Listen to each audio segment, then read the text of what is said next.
मन क्या है? इसका आत्मा के साथ क्या संबंध है?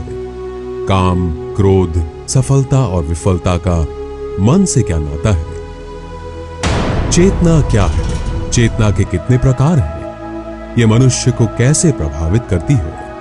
परम शांति के मार्ग से प्रगति, सफलता की ओर अपने मन को किस प्रकार ले जा सकते हैं? आइए जानते हैं श्री आनंद भाई पटेल से।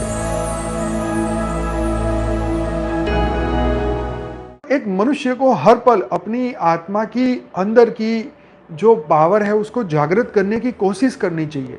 जीवन में कोई भी दुख हो, जीवन में कितनी भी अशांति हो, जीवन में कोई भी कर्म आपके सामने आ जाए, जीवन में कितनी भी तकलीफें पड़े, लेकिन हर पल ये याद रखो कि आत्मा में अद्भुत शक्तियां हैं, अद्भुत पावर है।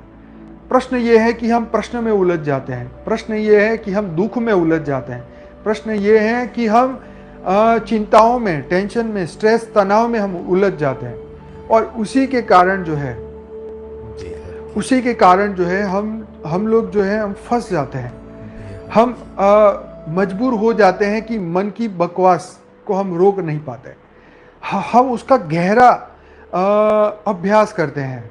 ठीक है, जैसे हमने किसी से दुश्मनी कर ली तो अब वो दुश्मनी का जो अभ्यास है वो इतना पक्का हो जाता है कि बार बार उस व्यक्ति का नाम दिमाग से निकलता नहीं, उस व्यक्ति के साथ उसका कार्य भी जुड़ जाता है, ऐसी मेमोरी जुड़ जाती है।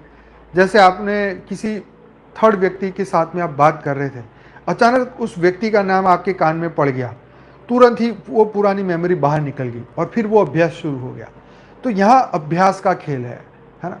यहाँ पे जब मनुष्य सुसाइड करने जाता है, चाहे स्त्री हो, पुरुष हो, लड़का हो, लड़की हो, जो बच्चे हैं जो परीक्षाओं में फेल हो जाते हैं, अपने आप से बात करते रहते हैं, अपने आप को कि नहीं अब जीवन जीने लायक नहीं है, अब जी के क्या फ़ायदा, मेरे बारे में ये क्या सोचेंगे, वो क्या सोचेंगे, माँ बाप क्या सोचेंगे, जीवन तो दुख से भरा हुआ है, मेरे से मेहनत नहीं होती, मेरे से ये नहीं होता। कंटिन्यू ये थॉट चलते ही रहते, जब तक उसका ब्रेन वॉश ना किया जाए, जब तक ये पुराने संस्कार, पुरानी बातें, उसकी ये चीज़ें, जब तक उसका चिंतन बदला ना जाए, उसका चिंतन ही एक जहर बना लेता है। एक उसकी बार बार वही रिपीटेशन, ये अभ्यास, चिंतन का अभ्यास एक बुराई की ओर ले जाता है और वही चिंतन का अभ्यास परमात्मा की ओर लेके जाता है।